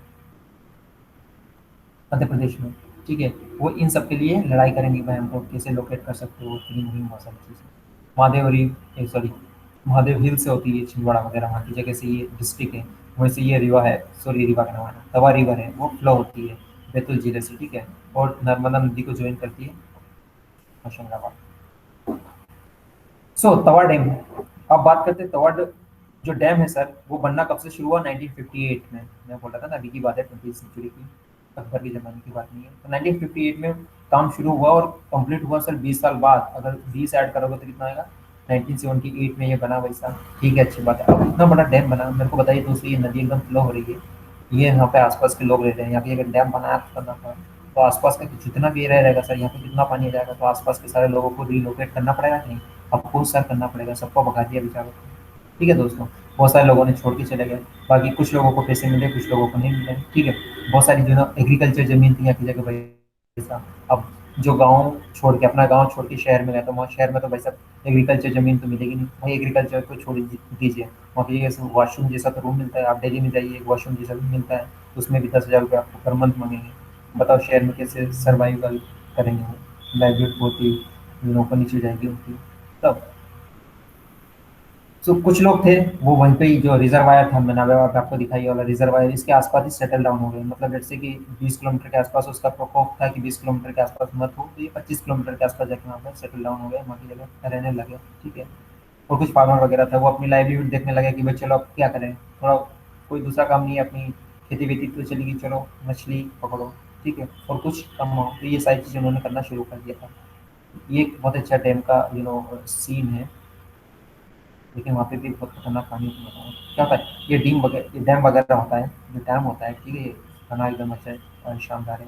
टेहरी डैम, आपको पता है टेहरी डैम कहाँ पर है? टेहरी डैम है सर उत्तराखंड में, बहुत ही शानदार डैम है। अभी हम उत्तराखंड गए थे, मज़ा आ गया था देखने में, आपको भी चाहिए तो देखिए। उत्तराखंड से जो टेहरी डैम है ना दोस्तों, यहाँ से जो लोगों को रिलोकेट किया, मतलब यहाँ से उनको एक स्थान से दूसरे स्थान पर पहुँचाया ना, वो हरिद्वार में पहुँचाया दोस्तों। और हरिद्वार में वो बस्ती भी हम देख के आए। फॉर्चुनेटली हमको एक दोस्त की शादी में जाने का मौका मिला, वहाँ पे हमने देखा। तो वो बस, अब होता है क्या दोस्तों, आपको बहुत ही इंटरेस्टिंग चीज़ बताता हूँ मैं। अब ये बस्ती इनको तो दे दी है लोगों को, ठीक है, जो लोग पहले यहाँ पे रहते थे टेहरी नदी के आसपास, और ये रिजर्वायर के कारण इनको रिलोकेट किया। तो ये लोगों को क्या किया सरकार ने, कुछ मकान बना के दे दिए, लेट से 1 2 3 4 5 किसी 50 फैमिली थी उनको दे दिया। तो ये फैमिली वाले लोग थे ना सर, इन्होंने क्या किया, इनके मकान को रेंट पे चढ़ा दिया उन्होंने, और ये लोग यहाँ से निकल के कहीं और रहने के लिए चले गए, ठीक है, जैसे कहीं एक सिटी में चले गए। अब ये मकान थे ना सर, ऐसे ऐसे करके में एक बार ऐसा आया, एक टाइम ऐसा आया कि इन लोगों ने बेच ही दिया, समझ रहे बात? तो अब बताओ, सरकार ने ये घर दिया था, ये भी घर बेच दिया इन्होंने, अब ये वापस वो हो गए बेरोजगार, क्या ये तो एकदम वही हो गए, मतलब कोई घर वर कुछ नहीं है। तो दोस्तों एक बात आपको समझने की आवश्यकता है कि लेट्स से कि आप, ये हरिद्वार की बात है, अगर हरिद्वार में आप डिस्ट्रिक्ट कलेक्टर है, तो बताओ आपको अगर पूछे, वहाँ का जो स्टेट मिनिस्टर है, उनका नाम क्या था, मुझे याद नहीं आ रहा कि उनका नाम, पता कुछ था, मैं भूल गया हूँ। वो पूछते कि चलो भाई साहब आप आईएएस ऑफिसर हो, आप डीएम हो, बताओ आप क्या सजेशन देना चाहोगे इन लोगों को एकदम जीविका देने के लिए, इनका ठीक ठाक से जीवन यापन हो सके, इसके लिए ऐसा क्या करें जिससे कि एकदम ही शांति से रहे, इनका घर वर भी ना बेचे और ये एक जगह रहे। तो बताओ एक आईएएस ऑफिसर आपके दिमाग में क्या चीज आ सकती है? बताओ क्या आ सकती है, आप बताइए, कोई बता सकता है? आप सर क्या उनको बोलोगे? लाइवलीहुड मतलब उसके लिए कुछ मीडियम प्रिपेयर करना चाहिए। अच्छा, जीविका मतलब कोई काम की बात कर रहे हो आप, वेरी गुड। यस और सर। कोई बताइए, और क्या करना चाहिए, और कोई बताइए, और कोई बताइए, नहीं? Very good, this are valid point, it should be done definitely. अब देखिए सरकार ने, देखिए वैसा मकान दे दिया, चलो मैं आपको एक मकान देता हूँ, एकदम लग्जरी वाला मकान दे देता हूँ, और आपको बोल देता हूँ आप जाइए, और जो अपना अपना लेट्स से कि हाँ इंडियन ओशन में जाइए, और बीचों बीच एकदम आइलैंड है वहाँ की जगह, और इंडियन ओशन में आपको एक बहुत लग्जरी वाला बहुत सारी फैसिलिटीज, एकदम लग्जरी सारी चीज़ देते हैं, और जाइए आप वहीं पे रहिए। तो अब क्या करोगे आप इस मकान को, क्या करोगे आप? पगला जाओगे, जानवर की तरह यहीं जिंदगी हो जाएगी। दूसरी बात है, कुछ करने धरने को नहीं है। आपको एक इतना मकान दे दिया, लेकिन भाई साहब आपको आपके खर्च उठाने के लिए भी तो आपके पास पैसे होने चाहिए। नहीं होंगे सर, तो एक एक ना एक दिन ऐसा है कि तुम खुद परेशान हो जाओगे, छोड़ छाड़ के भागोगे या फिर डूब जाओगे पानी में, बोलोगे अरे अरे ये जीवन से अच्छा है डूब जाओ। अगर कच्चा दिल वाला रहा, तो पक्का दिल वाला रहा तो लग रहा है मछली पकड़ेंगे, मजे करेंगे, मछली करेंगे। सो प्रॉब्लम यहाँ पर दोस्तों ये थी कि गवर्नमेंट ने इनको मकान तो दिया, लेकिन इनको रोजगार नहीं दिया सर। अब बताओ, अगर रोजगार नहीं है तो ये क्या खाएंगे? क्या पत्थर खाएंगे? ईंट वीट खाएंगे? चलो भेल कंपनी भी है, लेकिन सारों को रोजगार नहीं दिया उन्होंने। चलो ठीक है, एक बंदे को एक फैमिली देती है, लेट्स से एक फैमिली में 7 लोग हैं। अब बताओ, एक व्यक्ति को 10,000 रुपया 15,000 रुपया महीना मिल रहा है। अब 7 लोगों को खाना खिलाना है, 2 रोटी पर डे भी देना है, तो भी ये 10,000 7,000 रुपये में क्या होगा? So that is the point. तो अगर आप IAS DM वगैरह हो तो आपको सजेस्ट करना चाहिए कि मोदी जी, ये बात तो सही है, आप सरकार ने दिया, लेकिन मुझे लगता है कि हमें सरकार ने दिया, पहले तो तारीफ करो अच्छी, सर आपने बहुत अच्छा किया कि लोगों को मकान मकान दिया। It will be good for them, it's like humanitarian assistance for them. एकदम अच्छे अच्छे वर्ड यूज़ करते हैं, और फिर धीरे से बोलना चाहिए कि sir it will be better यदि हम उनको थोड़ा सा वर्क भी दे दें, so that they can survive. इससे धीरे से फिर बोला किस तरह का काम देते हैं, तो आप फिर आइडिया दो कुछ भी वहाँ की जो लोकल कंडीशन है उसके अकॉर्डिंग। अगर वहाँ पे कुछ कपास वपास का कुछ वो दे दो, सीड वीड का हो वो दे दो, कोई मिल वगैरह हो वहाँ की जगह, तो मिल से बात करके ना वहाँ पर रोजगार दिलाओ। या फिर कोई NGO वगैरह हो वहाँ की जगह, कोई NGO चल रहा हो वहाँ की जगह, कुछ कुछ किसी को कुछ कंप्यूटर वगैरह आता हो, अगर नहीं आ रहा हो तो कुछ थोड़ा बहुत जो भी लेबर वाला काम है वो दिलवा दो, राइट। तो ये दिमाग में बहुत सारी चीज़ आपके पास आना चाहिए। ये आना चाहिए, वैसा भी प्रैक्टिकल लाइफ की चीज़ ठीक है। और भी बहुत ऑप्शन वगैरह आप दे सकते हो, वो डिपेंड करता है आप कहाँ पे हो और उस समय सिचुएशन कैसी क्रिएट होती है। तो ये सारी चीज़ NCERT पढ़ के मत इनको प्रचार तो ना डालना अपने को, ये चीज़ समझना है सर। और जहाँ भी आपको मौका लगे वहाँ इनका यूज़ करना है। सो दोस्तों इन अब चलो बात यहाँ तक खत्म नहीं होती दोस्तों, अब बात तो यहाँ से शुरू होती है कि 1994 में। पहली बात तो ये कि 1958 में जो बांध था बनना शुरू हुआ और 20 साल में बना सर, और 1978 में बन के तैयार हो गया, सब कुछ हो गया। फिर इसके बाद में क्या हुआ दोस्तों, अब 1994 में जो भारत सरकार थी उन्होंने एक जो प्राइवेट कॉन्ट्रैक्टर था सर, उनको बोले कि तवा रिवर के आसपास की जितनी भी फिश वगैरह है उसको आप पकड़ो और मजे करो, और एकदम प्राइवेट तरीके से पूरी मछली उछली को पकड़ो और मार्केट में बेचो। तो कुल मिला क्या हो गया सर यहाँ पे, एकदम ये क्या हो गया सर, प्राइवेटाइजेशन। प्राइवेटाइजेशन हो गया दोस्तों। इसका मतलब क्या है, जो रिजर्वायर थे उसके आसपास के जो लोग थे ना सर, उनकी जीविका एक अंधकार में आ गई थी भाई साहब। उनकी जो लाइवलीहुड थी ना वो एक अंधकार में आ गई, वो कहाँ से कमाएंगे भाई? बात समझ में आ रही है आपको? तो अब ये लोग क्या करेंगे, भाई ये लोग देखिए, महिला एकदम खड़ी हो गई, भाई ये कॉन्ट्रैक्टर दिया है सरकार ने, ये गलत क्या है, हम कहाँ जाएंगे? ये लोग एकदम प्रोटेस्ट करना शुरू कर दिए, और करना भी चाहिए। रीजन इज दैट कि भाई साहब ये लोग को कहाँ पहुंचाओगे तुम? अब आपको लगता है कि यार सरकार ने ऐसा क्यों किया?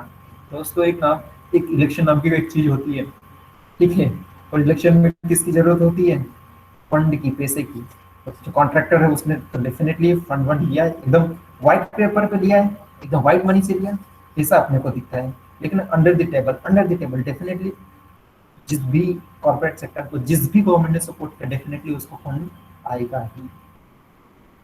और ये चीज आज भी होती है, एकदम वाइट चीज होती है, एकदम मीडिया में एकदम साफ सुथरी चीज दिखाएंगे, इतना प्रॉफिट हुआ इन कंपनी का, ये वो हुआ है। रियलिटी कौन दिखाएगा? कोई नहीं दिखाएगा सर, रियलिटी आपको समझना पड़ेगा। इसलिए तो बोलते हैं रीड बिटवीन द लाइन, ताकि आपको जो 10वीं फेल या 12वीं फेल मिनिस्टर या फिर MLA वगैरह आपको चमकाए ना। अगर वो बोले कि जाइए कानून पढ़ के आइए, तो कानून आप ऐसा पढ़ के जाइए इन्हीं से, जो चीज़ें की आवश्यकता होगी उनसे बोलिए सर कानून हम जेब में लेके चलते हैं, आप पढ़ के आइए, आप 10वीं पास हैं, आपको आपके औकात पता होना चाहिए, इससे बात करें। Coming to the point, do respect के साथ बात करो। He is also representative of the people, वो लोगों के रिप्रेजेंटेटिव है। हमेशा इज्जत से बात कीजिए, रिस्पेक्ट के साथ बात कीजिए। बाकी चमकाइए शब्दों के साथ, चमकाना आना चाहिए, ऐसा नहीं कालिया वाली दे रहे हैं और हम अशब्द यूज कर रहे हैं जिसका कोई ना हो। इस तो फिर आपकी इमेज बहुत बेकार हो जाएगी सर, और आपका फ्रंट पेज फोटो छपेगा और बोलेगा ये IAS ऑफिसर क्या ये ट्रेनिंग देते हैं लबासना से, और ये इस तरह की चीजें कर देते हैं, इस तरह की चीज मत करिएगा। खैर coming to the point, so contractor ने क्या किया शुरू, कॉन्ट्रैक्टर ने बोला, गांव वालों को धमकाया और उनको बोला कि चलो भाई तुम यहाँ से निकलो, सरकार से बात हो गई हमारी और हमको कॉन्ट्रैक्ट मिल गया, और यहाँ से हम मछली वगैरह पकड़ेंगे और मछली का बिजनेस करेंगे, जाओ तुमसे जो करना हो कर लो। गाँव वालों को गुस्सा हुआ कि बोले अरे तुम कैसे करोगे भाई? अब भाई खड़े हो गए, इकट्ठे हो गए एकदम खतरनाक तरीके से, और फिर उन्होंने संघ बनाया जिसको TMS, तवा मत्स्य संघ। और उन्हें वापस फिर रैली लगाना, चक्का जाम करना, ठीक है, रोड ब्लॉकेट वगैरह करना, ये सारी चीज़ उन्होंने कर दिया। किस लिए किया सर उन्होंने? इसलिए कि हमारी जो लाइवलीहुड है, हमारा जो राइट है फिश पकड़ने का, वो एकदम चालू रहे, ताकि हमारी जो जीविका है, लाइवलीहुड है, वो चलती रहे सर। ठीक है, ये चीज़ वो चाह रहे थे, इसलिए वो उन्होंने प्रोटेस्ट किया। बाद में क्या हुआ अपन देखते हैं। फिर गवर्नमेंट ने क्या बोला कि भाई साहब यार ये तो बहुत ज़्यादा वो हो गया। क्या हो गया? आंदोलन हो गया। ये क्या चल रहा है? किसानों ने एकदम सरकार को दिल्ली में आके हिला दिया। तो सरकार ने बोला कि अरे नहीं भाई साहब, महंगा होगा मत करिए, ट्रैक्टर वैक्टर मत लाइए बड़े बड़े यार, हमारे पास तो इतना पावर भी नहीं है, फोर्स पावर भी नहीं है। आप एक काम कीजिए, आपका जो भी यूनियन प्रेसिडेंट है, मतलब फार्मर का, आप आइए और हम बातचीत करते हैं। तो यही चीज़ गवर्नमेंट ने की उस समय 1994 में, आज से 27 साल पहले की बात है। उन्होंने बोला, उन्होंने क्या बोला, एक कमेटी क्रिएट की और उन्होंने बोला कि भाई साहब, उन्होंने बोला assess the issues of the granted to villages for the livelihood, कि भाई साहब बताइए इनकी क्या क्या प्रॉब्लम है और क्या क्या हम इनकी लाइवलीहुड के लिए हम क्या क्या कर सकते हैं, वो सारी चीज़ जो भी है वो हम डिस्कस करते हैं आसानी से। और दंगे वंगे मत करो यार, आंदोलन वगैरह मत करो, सब घर की बातें निपट लेंगे। इस तरह के समझे बुझाकर एक राय निकालने की कोशिश की गई है through the establishment of the committee by the then government. So बात ये होती है कि 1996 क्या हुआ, in the Madhya Pradesh government decided to give the people displaced by the Tawa Dam the fishing rights for reservoir. और आखिरी में फिर जो गवर्नमेंट ने ये सारी चीज़ की थी पैसे के लालच में, उन्होंने बाद में बोल दिया कि भाई साहब देखिए 1994 में हमने आपको कॉन्ट्रैक्ट दिया था, इन 2 साल में आप लोगों को ना तो भगा पाए और ना ही आप बिजनेस चला पाए। मतलब ये कॉन्ट्रैक्टर को बोल रही है सरकार। और सरकार ने फिर आखिर में बोल दिया भाई 1996 के आसपास 2 साल बाद, भाई साहब जो रिजर्वायर है ना, इसके पास जो भी जो मछली वछली पकड़ते हैं ना, ये अधिकार इन लोगों के ही है, इनको कंटिन्यू करने दो, तुमसे नहीं हो पाएगा बेटा। जो भी कॉन्ट्रैक्टर वगैरह था, लेट से मुकेश भाई था, मुकेश भाई को बोल दिया तुमसे नहीं हो पाएगा, आप आ जाएगी। सो ये सारी चीज़ हुई है। फिर इसके बाद में ये 1990 ये वाली बात है, फिर मतलब से उन्होंने एक नया नया होश शुरू किया और मस्त तरीके से जीवन जीने लगे। सो कभी कभी आपको प्रोटेस्ट करना चाहिए, ताकि आपको आपका अधिकार है। इसी तरह से एक और अपन बात करते हैं कि इनइक्वालिटी के अगेंस्ट दोस्तों यू नो प्रोटेस्ट वगैरह करते हैं। ठीक है, प्रोटेस्ट करने के बहुत सारे तरीके हो सकते हैं दोस्तों। ये भी हो सकता है कि कोई तो पेन पेंसिल से भी करता है, पेन वेन में कुछ मास्क, ब्लैक कलर का मास्क लगाता जाता है। ठीक है दोस्तों, कोई पोएट्री वगैरह होता है, कोई राइट के थ्रू करते हैं, मतलब आर्टिकल वगैरह लिखना, कोई सिंगिंग करता है, ठीक है, कोई डांस करके भी करता है। ठीक है, तो मैनी मैनी आर्टिस्ट होते हैं, वो डिफरेंट डिफरेंट तरीके से वेज अपनाते हैं, जिससे कि वो इनइक्वालिटी के अगेंस्ट फाइट कर सके, राइट। पोएम वगैरह जिसको अच्छी आती, सॉन्ग वगैरह, स्टोरीज वगैरह होती, ठीक है। तो एक दूसरे को इंस्पायर भी करती है, और साथ ही साथ ये इस तरह का एफर्ट वगैरह लगाते हैं, जिससे कि लोगों को पता चले कि भाई हमारे साथ भेदभाव हो रहा है, इनइक्वालिटी हो रही है, उसको इक्वल करने की जरूरत है। एग्जाम्पल देख लीजिए, कोई लोग डांस कर रहा है, कोई सिंगिंग कर रहा है, कोई पुतला बन के आया है, ये भाई साहब टोपी लगा के आया है, ये कुछ पोस्टर लेके आया है, कोई सिग्नेचर कैंपेन, ये ला ला ला, बहुत सारी चीज़ होती है जो जो आप लिख सकते हैं कि ये क्या, ये एक वेज है सर, जिसके थ्रू आप सोसाइटी में बता सकते हैं कि देखिए दोस्तों, हमारे साथ इनइक्वालिटी हो रही है और इक्वालिटी होनी चाहिए। तो दोस्तों, भारत के संविधान ने इक्वालिटी के बारे में क्या बोला है? भारत के संविधान में देखिए दोस्त एक सेकंड होल्ड करना, इंपॉर्टेंट कॉल आ रहा है। हाँ जी, can I call you after some time? अरे बढ़िया है, कहाँ से can I call you after some time? Don't worry, okay, sorry for the disturbance.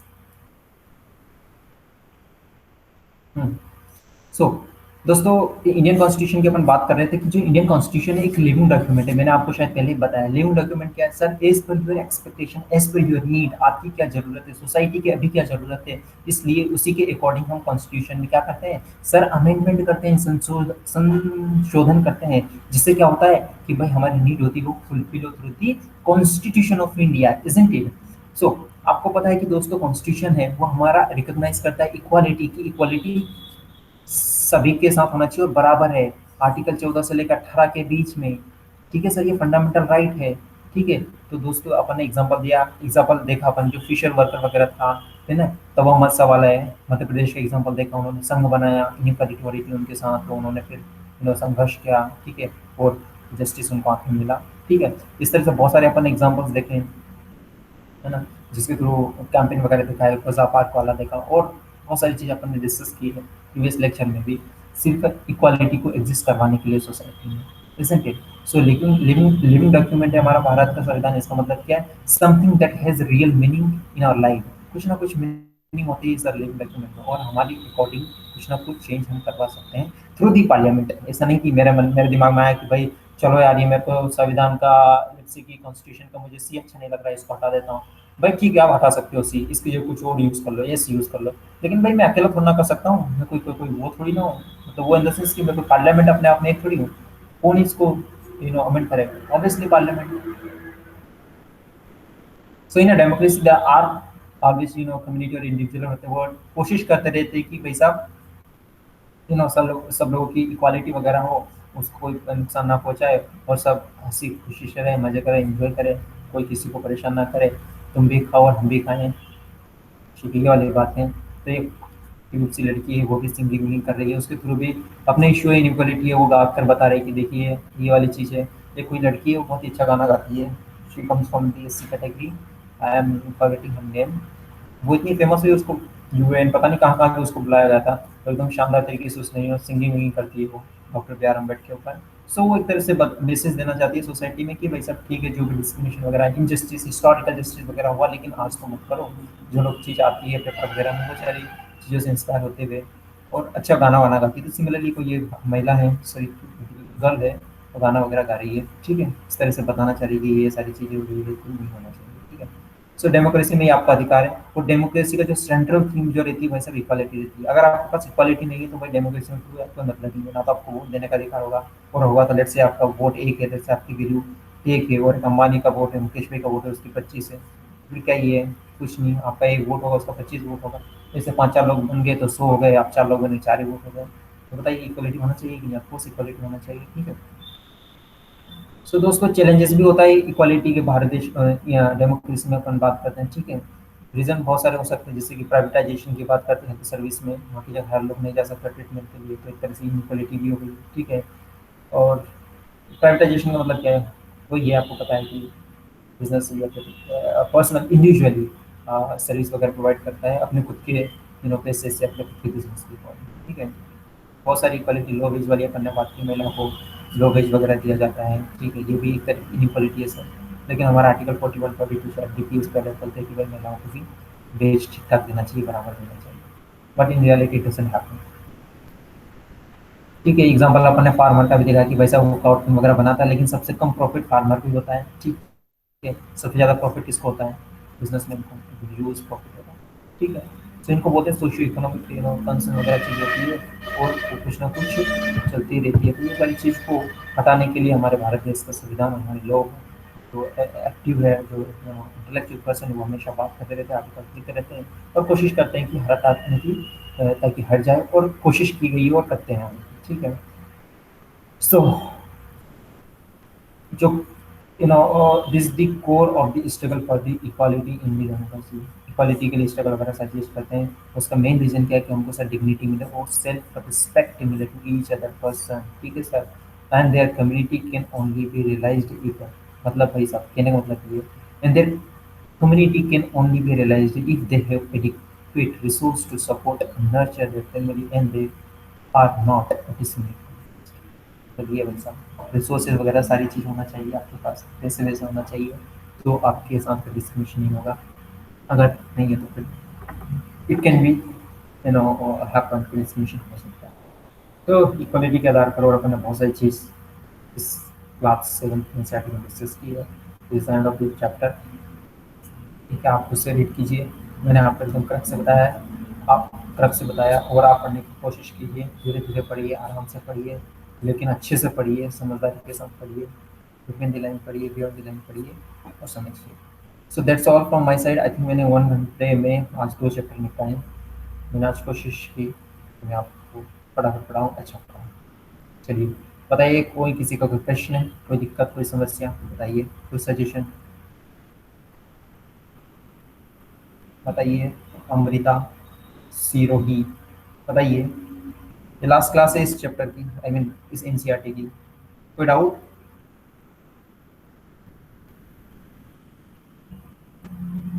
Amrita क्या मोबाइल चालू करके छोड़ के चलेगी क्या? नहीं सर, मैं यही हूँ, सुन रही हूँ। बताइए ना। जी सर, मुझे तो बहुत अच्छे से समझ आ रहा है। Okay good. वंदना आप बताइए, बढ़िया चल रहा, ठीक ठाक चल रहा, कोई दिक्कत तो नहीं है? Yes sir, no problem. Okay great. बताइए सही चल रहा है आपको? हिंदी वाले कितने, हिंदी मीडियम कितने लोग हैं मुझे पता नहीं है। आपको इश्यू तो नहीं हो रहा ना हिंदी और इंग्लिश में? मैं हूँ सर हिंदी मीडियम, पर मुझे फिर भी समझ आ रहा है। Okay good, very good. Final समझ में आ रहा है ना? हिंदी इंग्लिश का कोई इश्यू तो नहीं है ना? हाँ सर, आ रहा है। चलिए गुड। रंजनी मौर्य, समझ में आ रहा है आपको? स्नेहा, रजनी पता नहीं कहाँ, विशाखा समझ में आ रहा है ना आपको? कोई दिक्कत तो नहीं है? हिंदी इंग्लिश का इश्यू तो नहीं है? नो सर, कोई इशू नहीं है, सब ओके अच्छे से फाइन। समझ में आ रहा है। अच्छा तो आप लोग पढ़ रहे हो ना घर पे भी? हाँ सर, मैं यस सर। चलिए थैंक यू सो मच, अच्छे से पढ़ते रहिए and happy new year to all of you. मैं आशा करता हूँ कि आप सब लोग, आशा करें सर कि हम, कल क्या, हाँ सर कल क्या पढ़ेंगे? तो खत्म हो गया। आवाज़ क्लियर नहीं आ रही आपकी, क्या बोल रहे हैं सर आप? कल सर कल के लिए क्या है, कल क्या पढ़ना है? कल कल कुछ अच्छा होगा, कल तो पार्टी होगी, नया साल है। सर कल थोड़ा ज्यादा पढ़ेंगे। तो जरा ये बताओ कल क्या पढ़ना है? सर साइंस की क्लास शुरू करने का बोलते था। देखिए ऑनेस्टली बताओ, मैं आज तो पार्टी है, मतलब रात में पार्टी है, तो अगर सुबह ठीक ठाक अगर मेरा शेड्यूल के अकॉर्डिंग सारी चीज़ रही तो कल मैं शाम को क्लास लूँगा। पर ये समझिए कि मोर देन 95% में क्लास लूँगा, चाहे भले मैं 2 बजे तक या सुबह 1 बजे तक 5 बजे तक पार्टी करें, हम कुछ भी करें। 95% में क्लास लूँगा और उसमें कुछ अच्छा ही शुरू करेंगे, या तो फिर 8th की एनसीईआरटी शुरू करेंगे या फिर साइंस की 6th क्लास से अपना शुरू करेंगे, क्योंकि 6th से लेकर 12th तक साइंस की एनसीईआरटी एकदम पढ़ना है, क्वेश्चन वहीं से ही आता है दोस्तों। ठीक है, तो ये दो ओके ऑप्शन है। सर। सर और पहले बताओ, पॉलिटिक्स करेंगे। पॉलिटी भी करेंगे, पॉलिटी का भी काम चल रहा है, पॉलिटी कंटिन्यू रहेगी। तो सर फिर मतलब ऐसे 7th क्लास का एनसीईआरटी पढ़े थे हम, तो फिर 8th का पढ़ेंगे। हाँ 8th का पढ़ेंगे बिल्कुल। इसके बाद फिर 9th का 10th का ऐसे ही पढ़ेंगे अपन सीरियल वाइज। अच्छा, 8th का स्टार्ट कल से होगा फिर? हाँ जी बिल्कुल, कल से। Okay sir. ठीक है, और किसी को कोई समस्या, कोई प्रश्न? नहीं? चलिए एक बार पुनः आप सब लोगों को बधाई हो, और मैं आशा करता हूँ कि 2021 में आप एकदम फ्लाइंग कलर के साथ आए और हम लोग बिल्कुल 6 लगाए बाउंड्री के बाहर। आपका फाइनल जो पीडीएफ होती है यूपीएससी के द्वारा रिलीज की जाती है साल में एक बार, फाइनली उसमें नाम आए। My good wishes to all of you. Okay okay sir, thank you sir. Okay.